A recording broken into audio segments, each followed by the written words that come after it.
Gold trusted gold buyers మీరు తాకట్టు పెట్టిన బంగారాన్ని విడిపించి ఈ రోజు ఉన్న మార్కెట్ ధరకు కొనబడను. కార్తీక మాసంలో ముఖ్యంగా మనకు కార్తీక పౌర్ణమి అని చెప్పి ద్వాదశి, ఏకాదశి ఇలాంటి పవిత్రమైన తిథులు కూడా ఉన్నాయి ప్రత్యేకంగా. ఆ రోజుల్లో ఏం చేసుకోవచ్చు అంటారు? ముఖ్యంగా ఈ మాసం అంతా అసలు విధి విధానాలు ఏం పాటించాలి? ఆ దేవుడి అనుగ్రహం ఎలా పొందవచ్చు అంటారు? శ్రీ మాత్రే నమః అమ్మ. చక్కటి ప్రశ్న అమ్మ విజేత. కార్తీక మాసం అమ్మ పరమ పవిత్రమైన మాసముల్లో ఒకటి. అందరూ మీరు చెప్పినట్టుగా కార్తీక మాసం అంటే శివుడే అని అనుకుంటారు. కానీ శివుడు, విష్ణువు, కార్తికేయుడు, అమ్మవారు చెప్తాను, మీకు వస్తుంది కార్తీక పౌర్ణమి టాపిక్లో. అమ్మవారిని కూడా అన్ని సర్వదేవతలను పూజించే మాసం కార్తీక మాసం. మనం అందరూ చాలామంది శివుడు, అభిషేకాలు ఇవే ఎక్కువ వింటూ ఉంటాము. కానీ విష్ణుమూర్తి కార్తీక మాసంలో దామోదర మాసము అంటారు. దామోదర లీలలు విన్నారు కదా, దామోదర మాసము అంటారు. శివుడికి అభిషేకాలు అవి ఎంత ప్రాముఖ్యత ఇస్తారో అలాగే కృష్ణుడికి అంత ప్రాముఖ్యత ఇస్తారు, అంత విశిష్టత. మనకి ఇస్కాన్ టెంపుల్స్, తర్వాత రాధాకృష్ణ టెంపుల్స్, బృందావనము ఇలా అయితే తెల్లవారుజాము 4 గంటలకి దామోదర హారతి ఉంటుందమ్మా. నేను అటెండ్ అయ్యాను చాలా చోట్ల. చాలా బాగుంటుంది. ఎంత ప్రశాంతత, ఎంత అందంగా 1 గంట సేపు హారతి ఉంటుంది. దామోదర హారతి అంటారు. 4:30 నుంచి 5:30 వరకును. తో కృష్ణుడి గురించి. సో ఎలాగైతే శివుడికి అభిషేకాలు మారేడు దళాలతోటి, 1,00,000 దళాలతోటి పూజ చేస్తారు, 1,00,000 బిల్వార్చన. కృష్ణుడికి కూడా తులసి దళాలతోటి, 1,00,000 దళాలతోటి, తులసి దళాలతోటి కృష్ణుడు కూడా పూజ చేస్తారు. ఇద్దరిది అంతే ఇంపార్టెన్స్ అమ్మా. ఇక్కడ కృష్ణుడి దగ్గరికి వచ్చేసరికి దామోదరి లీలలో ఒక లీల ఆ దామోదర అని ఎందుకు వచ్చిందో దానికి తెలుసుకోవాలి మనం. 2 అర్థాలు ఉన్నాయి. దామము అంటే లోకములు, తాడు రస్సి అంటాం కదా, తాడుని దామోద అంటాము. ఉదరము అంటే పొట్ట, దామో ఔర్ ఉదరము కలిపితే దామోదరము. తో లోకాలన్నింటినీ కూడా తనలో దాచుకున్నవాడు, తనలో ఉంచుకున్నవాడు దామోదరుడు. అది ఒక అర్థము. రెండవ అర్థము, ఈ దామోదరుడికి, కృష్ణుడికి చిన్నప్పుడు తాడుతోటి యశోదమ్మ పొట్టకు కట్టింది. కృష్ణుడు ఎవ్వరికీ లొంగడు. కానీ ఈ యశోదమ్మ యొక్క భక్తి, యశోదమ్మ యొక్క మాతృ ప్రేమకి లొంగిపోయాడు. ఎవరికి లొంగని కృష్ణుడు అమ్మ యొక్క మాతృ ప్రేమకి, భక్తికి లొంగి తనను తను కట్టించుకున్నాడు. ఉదరానికి తాడు కట్టించుకున్నాడు. అక్కడ కూడా ఏదైనా జరుగుతోంది అంటే దాని వెనకాల ఒక పర్పస్ ఉంటుంది. ఆ తాడు కట్టి చాలా చిన్న వయసు, 7 ఏళ్ల వయసులో ఎప్పుడైతే తాడు కట్టితే, కృష్ణుడు చాలా నట్కట్ కదా, నట్కట్ అంటాం మన. ఈ పొట్టకి ఎప్పుడైతే దానికి కట్టారో ఆ కృష్ణుడు, ఆ చిన్న కృష్ణుడు దాన్ని లాక్కుంటూ వచ్చి 2 చెట్లకి టచ్ చేశాడు. ఎందుకుట? ఆ 2 కూడా నలకుబేర మణిగ్రీవ అనే యక్షులు, వాళ్ళకి శాపం అన్నమాట. ఆ శాపం వల్ల వాళ్ళ ఒక వృక్షాల కింద అయ్యారు. ఆ శాప విమోచన ఎప్పుడు జరుగుతుందంటే ఈ ద్వాపర యుగంలో కృష్ణుడే వాళ్ళకి శాప విముక్తి చేస్తాడు. ఆ 7 ఏళ్ల వయసులో ఎప్పుడైతే కృష్ణుడు ఈ రోలు యొక్క టచ్ అయిందో వాళ్ళిద్దరూ కూడా ఆ వృక్షాల నుంచి బయటకు వచ్చి వాళ్ళు కృష్ణుడికి ప్రార్థించి శాపముక్తులు అవుతారు. అది అందుకే ఈ దామోదరుడు అన్నారు. ఇది దాని ఉదరానికి రస్సి చేత కట్టించుకుని, దేనితోటి? భక్తి ప్రేమతో కట్టిన దానికే వంగాడు అని చెప్పి దానికి ఒక దామోదర లీల ఉంది. ఇంకా చాలా చక్కగా ఉంది. అది ఇంకా పెద్ద లీల ఉంది, నేను షార్ట్ లో చెప్పాను మీకు. ఆయన ప్రతి ఒక్క లీల, చిలిపి వేషాల వెనకాల ఏదో ఒక అర్థం ఉంది, చాలా అర్థం ఉంటుందమ్మా. దాంట్లో మనకు నేర్పుతున్నాడు కూడా కృష్ణుడు. అంటే మనం ప్రతిదానికి కూడా నేర్చుకోవాలి. చిన్న పిల్లాడే కదా అలా కట్టాడని కూర్చోకుండా తను ఏ కర్తవ్యం మీద చెయ్యాలో తను చేసి చూపించాడు. మనం కూడా అదే నేర్చుకోవాలి. ఏదైనా అబ్స్టకల్స్ వస్తూ ఏదైనా కష్టాలు వస్తుంటే మనం ఆగిపోతాం కదా, ఆగకండి, ముందుకు వెళ్ళండి, ఆ కష్టాన్ని ఎదుర్కొని ముందుకు వెళ్ళండి అని అక్కడ చూపిస్తున్నాడు మనకి. అది దామోదర్ లీలలు ఏమ్మా. సో ఇక్కడ మనకి కార్తీక మాసంలో శివుణ్ణి, కృష్ణుడిని, విష్ణుమూర్తిని పూజిస్తాము. అలాగే అమ్మవారిని కూడానమ్మా. ఎందుకంటే చూడండి ఇక్కడ కార్తీక పౌర్ణమి అని మీరు అన్నారు కదా, అమ్మవారిని కూడా పూజిస్తాము. సో కార్తీక మాసంలో మనం శివుణ్ణి చేస్తాము, కృష్ణుడిని చేస్తాము, అలాగే అమ్మవారిని కూడా చేస్తాము. ఈ అమ్మవారి యొక్క శక్తి ఇంత అంతా కాదమ్మా. కార్తీక మాసంలో వచ్చే పౌర్ణమికి, కార్తీక పౌర్ణమి ఆ రోజు చంద్రుల్లో 16 కళలు ఉంటాయమ్మా. 16 కళలు ఉంటాయి. మా శ్రీ విద్యా ఉపాసకులు ఈ కళలకి చక్కగా పూజ చేస్తామన్నమాట. అమ్మవారిలో 64 కళలు ఉంటాయి. సూర్య కళలు, చంద్ర కళలు, అగ్ని కళలు, శివ కళలు, బ్రహ్మ కళలు, విష్ణు కళలు, ఇలాగా 64 కళలతో ఉంటుంది ఆవిడ. ఈ పౌర్ణమికి, కార్తీక పౌర్ణమి రోజుని, శరత్ పౌర్ణమి రోజుని 16 కళలతో చంద్రుల్లో కనిపిస్తుంది. చాలా అద్భుతంగా ఉంటుంది. ఈ కళలు ఏంటంటే అమృతాయే నమః, మానదాయే నమః, పూషాయే నమః, మేము మంత్రాలతో చదువుతాము. రత్యే నమః, ధృత్యే నమః, శశిన్యే నమః, చంద్రికాయే నమః, కాంత్యే నమః, జ్యోత్స్నాయ నమః, పూర్ణాయే నమః, పూర్ణామృతాయే నమః. ఇవన్నీ 16 కళలు. ఈ కళలన్నీ కూడా అమ్మవారు. ఇవన్నీ మనకు కూడా అవసరం ఉంటుంది. ఎప్పుడైతే ఆ చంద్రుని చూస్తామో, కార్తీక పౌర్ణమి యొక్క చంద్రుని చూస్తామో, ఈ కళలన్నీ కూడా మనలో కూడా వస్తుంది, ఆ ఎనర్జీ మనలో కూడా వస్తుంది. ఈ అమ్మవారి కళలు అన్నమాట. అందుకే అమ్మవారిని పౌర్ణమి రోజున అమ్మవారికి చాలా చక్కగా ఉపాసన చేస్తాము. ఆ చంద్రుడు ఎదురకుండా కూర్చుని లలితా సహస్రం చదువుతాము. చాలా మంచిదమ్మా. మొన్న శరత్ పౌర్ణమికి మొత్తము ఎంతమందో పూర్తి వరల్డ్లో అందరం కలిసి, మా సాధకులు అందరం కలిసి వెన్నెల పారాయణ చేసాము. ఇప్పుడు ఇంట్లో అంటే ఆన్లైన్ కదా అందరూ, మా ఇంట్లో నేను, అందరూ తన ఇళ్లలో కూర్చుని బయట ఎక్కడైతే చంద్రుడు కనిపిస్తున్నాడో అక్కడ కూర్చుని చేసే పారాయణని వెన్నెల పారాయణ అంటారు. ఇప్పుడు కార్తీక మాసంలో కూడా చేయబోతున్నాము. ఎందుకంటే అది కూడా అంత ఇంపార్టెంట్. 2 పౌర్ణములు ఎక్కువ ఇంపార్టెంట్. శరత్ పౌర్ణిమ మొన్న వెళ్ళింది, ఇప్పుడు వచ్చే కార్తీక పౌర్ణమి. ఆశ్వేయుజ మాసంలో వచ్చే పౌర్ణమి శరత్ పౌర్ణిమనమ్మా. కరెక్ట్ అమ్మా. ఆశ్వేజ పౌర్ణమి, శరత్ పౌర్ణమి అంటాము. అది అయింది. ఇప్పుడు కార్తీక పౌర్ణమి కూడా మీ అందరము చాలా మంది, వేల మంది కలిసి వెన్నెల పారాయణ చేస్తాము. సో అమ్మవారు ఆ కళలతో ఆవిడ కనిపిస్తుంది. కనిపిస్తే నిజంగానే మీరు కనీసం చంద్రుడి దర్శనం చేసుకోండి. రోజు రాత్రి చంద్ర దర్శనం చేసుకోండి. ఎంత ప్రశాంతంగా మీకు ఒక చక్కటి అనుభూతి కలుగుతుందమ్మా. ఎంత చక్కటి అనుభూతి కలుగుతుందో. మీరు ఏమీ అనక్కర్లేదు, శ్రీమాత్రే నమః అనుకోండి అంతే. అంతే. ఆ చంద్రుని చూస్తూ, ఆ కళలు చూస్తూ శ్రీమాత్రే నమః ఒక్కసారి అనుకు చూడండి, చాలా బాగుంటుంది. ఇది కార్తీక పౌర్ణమి. కార్తీక పౌర్ణమికి మనకి అరుణాచలం తెలుసు కదా. అవునమ్మా. అరుణాచలంలో పైన కొండ మీద కార్తీక దీపం పెడతారు. అది ఎంత మంచిదానికి ఆ విశిష్టత ఉందంటే, కోట్లు కోట్లు, లక్షలు అసలు మీకు ఇసుగేస్తే రాలేరు జనం అక్కడ ఆ రోజుకి వెళ్ళి ఉంటారనమాట, ఆ దీప ప్రజలను చూడడానికి. సో అది ఇంకా వెనకాల ఇంకో స్టోరీ ఉందనుకోండి, ఇప్పుడు మన దగ్గర టైం లేదు. అరుణాచలేశ్వరుడు తెలుసు కదమ్మా, అగ్నిలింగం అక్కడ. అరుణాచలం అంటే అగ్నిలింగము. అగ్నిలింగము బ్రహ్మ విష్ణువు వాళ్ళు నేను గొప్ప అంటే నేను గొప్పని వాళ్ళు ఒకళ్ళొకళ్ళు ఆర్గ్యూ చేసుకుంటారు. నేను ముందు, నేను గొప్పని. ఈ మధ్యలో శివుడు వచ్చి ఒక లింగ స్వరూపంగా అక్కడ ఆవిర్భవిస్తారు. వీళ్ళిద్దరూ తగాదు పడకుండా ఒక టెస్ట్ పెడతారు. బ్రహ్మగారిని పైకి పంపిస్తారు, విష్ణువుని కిందకి పాతాళ లోకాలకు పంపిస్తారు. నన్ను మీరు పట్టుకోండి, నేను ఎక్కడి వరకు ఉన్నాను పైన, నేను ఎక్కడి వరకు కింద ఉన్నాను, ఆది అంతము మీరు చెప్పాలి అని పంపిస్తాడు. బ్రహ్మగారు పై వరకు వెళుతూ ఉంటారు. ఎక్కడికి వెళ్ళినా ఇంకా శివుడి యొక్క లింగం ఇంకా పైన ఉంది, పట్టుకోలేకపోతున్నారు.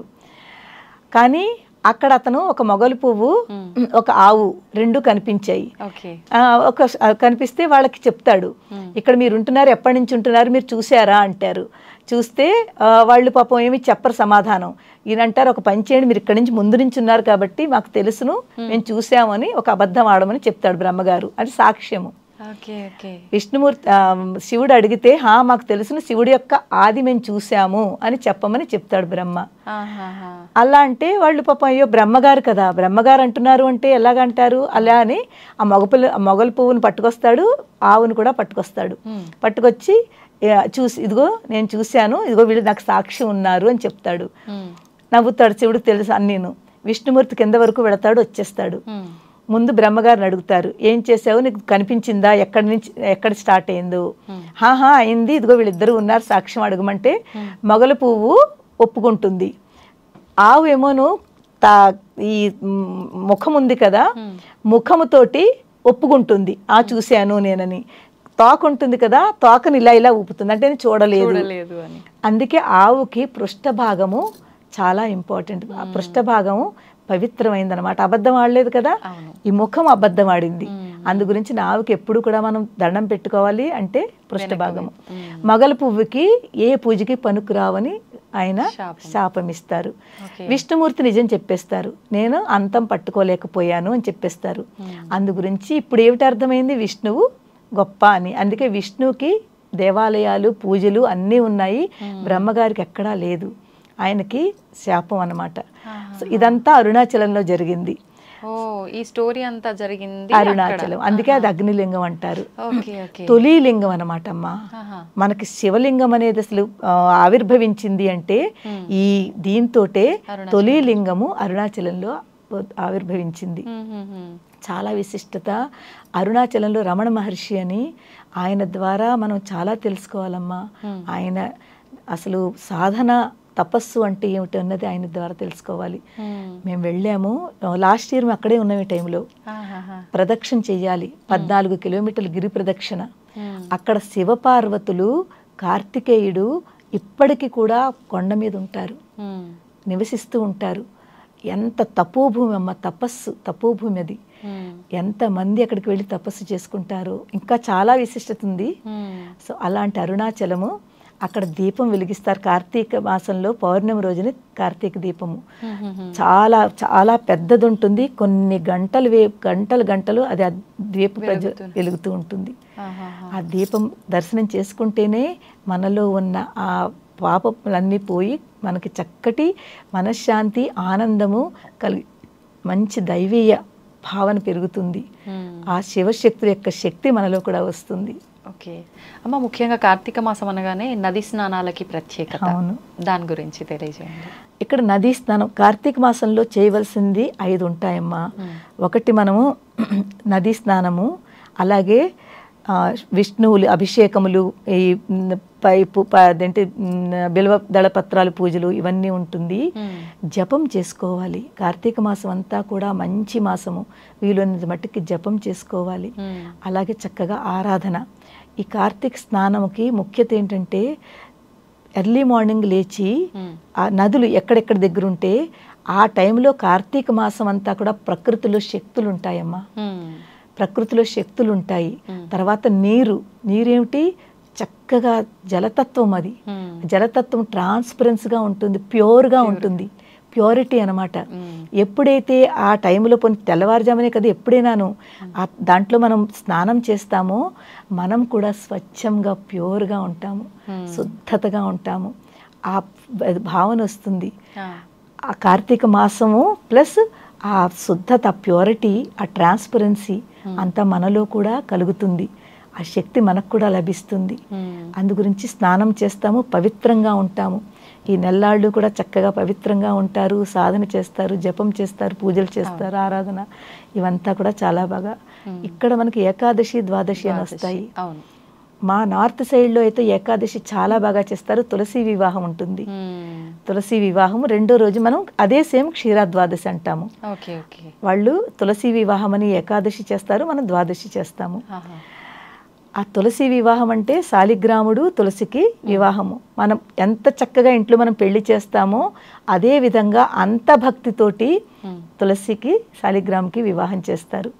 చాలా బాగా ఉంటుంది. చెరుకు గడలు అవన్నీ కట్టి చక్కగా అలంకారం చేసి బయట కూర్చుని, ఇక్కడమ్మ విసిరి చెట్టు తులసికి చాలా ప్రాధాన్యత. విసిరి చెట్టు తెలుసు కదా, ధాత్రి వృక్షం అంటారు. వన భోజనాలు చేస్తాము. ఈ విసిరి చెట్టులో విష్ణుమూర్తి ఉంటారు. మనకి విసిరి అంటేనే విష్ణుమూర్తి యొక్క స్థానం అన్నమాట. అందుకే అక్కడికి వెళ్ళి కూర్చుని మనం భోజనాలు చేస్తే అక్కడ ఉన్న ఎనర్జీ ఏదైతే ఉందో, విష్ణుతత్వం ఏదైతే ఉందో ఆ ఎనర్జీ మనలోకి వెళ్తుంది. ఆ ప్రసాద రూపంలో దేవుడికి పెట్టి తింటే అది ప్రసాదం అవుతుంది మనకి. అంత చక్కటి విసిరి చెట్టు, వన భోజనం వనాల్లోనే ఉంటాయి విసిరి చెట్లు కాబట్టి తర్వాత ఇళ్లలో కూడా పెంచుకుంటున్నారు. అక్కడికి వెళ్ళినా కూడా అంత మహత్యం ఉంది విసిరి చెట్టుకి. ఆ రోజు వరకు మామూలుగా చాలా మంది ఉసిరి కొమ్మలు తెచ్చి తులసి చెట్టులో పెట్టుకొని అదే మట్టిలో పెట్టి అలా కూడా పూజలు చేస్తూ ఉంటారు కదా. పాపం కుదరకపోతుంది కాబట్టి చేస్తున్నారు. కానీ చాలా మంది అంటారు అలా మొక్క కదమ్మా, అది వృక్షం కాదు, జస్ట్ మన సాటిస్ఫాక్షన్ గురించి, వృక్షాలు దొరకట్లేదు కదా అని అలా చేస్తున్నాము. కానీ కొంతమంది మన గురువులు అంటారు అలా చేయకూడదు అంటారు. కానీ మనం ఏం చేస్తాం చెప్పండి, ఎక్కడ సిటీల్లో ఉంటున్నాం మనము. సిటీలో ఉన్న వాళ్ళకి ఆ వృక్షాలు ఎక్కడ దొరుకుతాయి? మన మనస్సు ప్రధానం దీంట్లో, మన భక్తి మన భక్తి ప్రధానం. భక్తితోటి నువ్వు అదే వృక్షం అనుకో, ఆ మొక్కనే ఒక వృక్షం అనుకో, చక్కగా తులసి పక్కన పెట్టుకుని వృక్షంగా భావన ముఖ్యము, భక్తి ముఖ్యము, భావన ముఖ్యము. ఈ భక్తి భావనతోటి నేను ఆ విసిరి చెట్టుకే ఆ విష్ణుమూర్తికే చేస్తున్నానని భావనతో చేస్తే తప్పకుండా ఆ విష్ణువు మీకు చక్కటి ఆశీర్వచనము, ఆ శక్తి ఇస్తాడు, ఎంతో మిమ్మల్ని ఆనందంగా ఉంచుతాడు. ముందు ఏకాదశి అయింది. ఏకాదశి అంతా కూడా వ్రతం కింద చేస్తారు. కార్తీక మాసం కదా, కార్తీక సోమవారాలకి చాలా ప్రాముఖ్యత. శివుడు కదా, కార్తీక సోమవారాలు చక్కగా పొద్దున్న నుంచి సాయంత్రం వరకు ఉపవాసం ఉండి సాయంత్రం అయ్యాక దీపాలు అవన్నీ పెట్టి పూజలు చేసుకుని భుజిస్తారు ప్రసాదం కింద. అలాగే ఏకాదశి, కార్తీక ఏకాదశి చాలా చాలా విశిష్టత ఇప్పుడు చెప్పుకున్నాము. దాని తర్వాత వచ్చేది ద్వాదశి. ఏకాదశి అంతా ఉపవాసం ఉంటారు. రెండో రోజు ద్వాదశి, క్షీరాబ్ది ద్వాదశి అని చక్కగా మనం పిలుచుకుంటాము. ఆ రోజు కూడా ఇలాగే తులసి మొక్క, ఈ మన విసిరి మొక్క రెండు పక్క పక్కనే పెట్టుకుని బయట దీపాలు పెట్టుకుని చక్కగా లక్ష్మీ అష్టోత్తరము, తర్వాత విష్ణుమూర్తివి మనకు వచ్చిన దాంతో ఎంతో భక్తి శ్రద్ధతోటి అక్కడ కూర్చుని పెట్టుకుని, కృష్ణుడికి అటుకులు ఇష్టం కదా, ఆ రోజుని ఆ క్షీరాబ్ద్వాదశికి ఇంచుమించుగా కొబ్బరి అటుకులు దీనితో చేసిన ఏదో ఒక ప్రసాదము, పిండి వంటలు, కృష్ణుడికి ఏది ఇష్టమో అది నైవేద్యం కింద పెట్టి మనందరం ప్రసాదం కింద పూజిస్తాము. సో ఏది చేసినా కూడా అమ్మ ఇవన్నీ కూడా మన పిల్లలకి మనము కూడా భక్తి భావనతోటే చెయ్యండి. ఆడంబరాలు కాకుండా, కొంతమంది అంటే ఈ డెకరేషన్స్కి దానికి చాలా టైం ఇస్తారు. ఎక్కడైతే పూజ చేయాలనుకున్నారో అక్కడ తక్కువ టైం ఇస్తారు. అవునమ్మా, నాకు అనిపిస్తుంది అవన్నీ మీరు కొంచెం చెయ్యండి, కానీ అలసిపోకుండా అవంతా అలసిపోయి చేసేయకుండా కాస్త టైం దీనికి ఎక్కువ స్పెండ్ చేయండి. ఏదైతే మనం మంత్రాలతో మనం చదువుతున్నామో, నామం అనుకోండి, మంత్రం అనుకోండి, పూజ అనుకోండి, ఏదో అని చేస్తాం కదా, అయినా ప్రకృత్యై నమః వికృత్యై నమః అని అంటాం కదా. ఎప్పుడైతే ఈ మంత్రములు మన నోటి నుంచి వచ్చాయో అక్కడ ఏంటవుతుంది, వైబ్రేషన్స్, మన లోపల నుంచి వచ్చిన ఈ మంత్రములు, ఈ వైబ్రేషన్స్ మన చుట్టుపక్కల, మన ఔరా లాగా మన చుట్టుపక్కల ఉంటుంది, పాజిటివ్ని క్రియేట్ చేస్తుంది. అప్పుడే మనం చాలా ఆనందంగా ఆరోగ్యంగా ఉండగలుగుతాము. అందుకే మంత్రములు మామూలువే కదా అనుకుంటారు, కానీ కాదమ్మా, మంత్రములు మంత్రములే. వేదముల ద్వారా వచ్చిన మంత్రాలకి చాలా శక్తి ఉంది. ఈ రోజుల్లో ఇప్పుడు మన అందరము కూడా, మన మానవులకి దైవ మార్గము, దేవుణ్ణి నమ్మడం అనే చాలా ఇంపార్టెంట్. అది కొలిస్తేనే మనం ఆనందంగా ఉండగలుగుతాము. ఈ విగ్రహాలు ఏదైతే ఉన్నాయో ఆ విగ్రహ ఆరాధన, అది విగ్రహము అని ఒక రాడు అది అని అలా అని భావించకుండా ఆ విగ్రహంలో శక్తి ఉంది, దేవుడు ఉన్నాడు, నమ్మకం పెట్టుకోవాలి. ఎందుకంటే సతయుగము, త్రేతాయుగము, ద్వాపరయుగము, కలియుగము. సతయుగంలో 100% ధర్మం 4 పాదాల మీద ఉండేది 100%. అందరూ ధర్మంగా ఉండేవారు, అధర్మం అనేది లేనే లేదు. త్రేతాయుగం వచ్చేసరికి ధర్మం 1 పాదం తగ్గిపోయింది, రాక్షసులు స్టార్ట్ అయిపోయారు, రావణుడు లాంటి వాళ్ళు. ద్వాపరయుగం వచ్చేసరికి కృష్ణుడు కంసుడు ఒకే ఇంట్లో రాక్షసులు, కృష్ణుడు దేవుడు, కంసుడు రాక్షసత్వం సమానంగా ఒకే ఇంట్లో. ఇప్పుడు మన కలియుగం వచ్చేసరికి మన దగ్గర దేవుళ్ళు లేరు, ఇక్కడ రాక్షసులు వేరే ఎక్కడో లేరు, ఇక్కడున్నారు, ఎక్కడో కనిపించరు, మనలోనే 2 ఉన్నాయి. అందుగురించి మనలో ఉన్న ఈ దైవీ తత్వము, ఈ రాక్షసత్వమును అర్థం చేసుకుని మనం ఈ రాక్షస గుణాలు ఏవైతే ఉన్నాయో, అహంకారము, క్రోధము, ఈ బాధలు, తర్వాత మన ఇవన్నీ కూడా రాక్షస గుణాలు, ఈ దుర్గుణాలన్నీ కూడా రాక్షస గుణాలు. ఇవన్నీ మనం తగ్గించుకుంటే ఎలా తగ్గుతాయి? ఈ భక్తి భావంతో ఉండి ఈ ఆరాధనలు చేస్తే మనలో దైవీ లక్షణాలు పెరుగుతాయి, అందరికి మంచి చెయ్యాలని ఉంటాము. అప్పుడు మనకి ఈ రాక్షస గుణాలను మనం చంపుకుంటాము. మనకు నరక చతుర్దశి కూడా మనకు అదే చెప్తోంది. సో ఇవన్నీ తప్పుకుంటే మనం చక్కగా అమ్మ ఎంత ప్యూర్గా ఉంటాం, ఎంత ట్రాన్స్పరెంట్గా ఉంటాము. సో అది మనకి నేర్చుకోవాలి. ఇవన్నీ చేసేది ఎందుకు? ఆ తత్వాన్ని గ్రహించి మనం మనలో ఆ చేంజెస్ తెచ్చుకోవాలి. నిజంగా ఆధ్యాత్మిక మార్గంలో కనుక వెళ్తే ఇవన్నీ సాధ్యపడే అవకాశం ఉంటుంది కదా. అవునమ్మా, కరెక్ట్ అమ్మా. ఒకటే ఒక మార్గం ఆధ్యాత్మికము, దైవ నామస్మరణ. కలియుగంలో మీరు ఏం చేసినా చేయకపోయినా దైవనామస్మరణ చేస్తే మీకు తప్పకుండా మీరు భక్తి, జ్ఞానము, ముక్తి, మోక్షము, మోక్షం పొందాలంటే ఒక్కొక్క స్టెప్ ఎక్కాలి. ఈ దైవనామస్మరణ వల్ల, ఆ దేవుణ్ణి పట్టుకోవడం వల్ల మనం చాలా సులభంగా దేవుణ్ణి పట్టుకుని మోక్ష మార్గం వెళ్ళే వే మనకు దొరుకుతుంది. అతి సులభంగా దేవుడు మనకి దొరుకుతాడు, కరుణిస్తాడు. నిజంగా చెప్పాలంటేనమ్మా దేవుడు మనకు చాలా చక్కగా సులభంగా దొరికే, మన మానవులకే, మిగిలిన వాళ్ళకి కాదు, మన మానవులకి దేవుడు చాలా సులభంగా దొరుకుతాడు. అలా దొరుకుతున్నా కూడా మనం పట్టుకోలేకపోతున్నాము. మనకు పూర్వంలో ఋషుల్లా అంత కష్టపడక్కర్లేదు, వాళ్ళు ఎంత కష్టపడితే దేవుడు చేసి ఎంతో కఠినంగా చేస్తేనే వాళ్ళకి ప్రత్యక్షం అయ్యేవాడని చెప్పి విన్నాం. అవును, కానీ ఇప్పుడు మానవులకి మన దేవుడు ఎంత సులభం చేశాడో, నా నామస్మరణ చేసుకోండి, నన్ను పట్టుకోండి అని చెప్తున్నా కూడా మనం ఆయన్ని పట్టుకోలేకపోతున్నాము. సో ఎప్పుడైతే మనం ఒక్కసారి ఆయన నామస్మరణ చేసి ఆయన పట్టుకుంటామో సులభంగా దేవుడు దొరుకుతాడు. మనం ఎంతో చక్కటి లెవెల్లో ఎక్కడ ఉంచాలో అక్కడ తీసుకెళ్తాడు, ఏమి ఇవ్వాలో అది ఇస్తాడు, కోరుకోకుండానే మనకు వరాలు ఇస్తాడు, మనని చాలా మంచి స్థితిలో ఉంచుతాడు, సన్మార్గం చూపిస్తాడు, సద్గతులు పొందుతాము. ఏమ్మా, అది అంత విశిష్టత ఉంది కార్తీక మాసము ఈ దైవనామస్మరణలోను. సంతోషం అమ్మ. నిజంగా కార్తీక మాసం విశిష్టతతో పాటు అసలు దీనివల్ల, ఇది చేయటం వల్ల దీని నుంచి మనం ఏం నేర్చుకోవచ్చు అనే ఒక మెసేజ్ని కూడా చాలా చక్కగా వివరించారమ్మా. ధన్యవాదాలు. ధన్యవాదమ్మా. చాలా ఆనందంగా ఉండండి, చక్కగానమ్మా, ఆరోగ్యంగా మీరందరూ కూడా ఇలాగే దేవనామస్మరణ చేసుకుంటూ ఈ భక్తి మార్గంలో ముందుకు వెళ్ళాలని నేను అమ్మవారిని ప్రార్థిస్తున్నాను.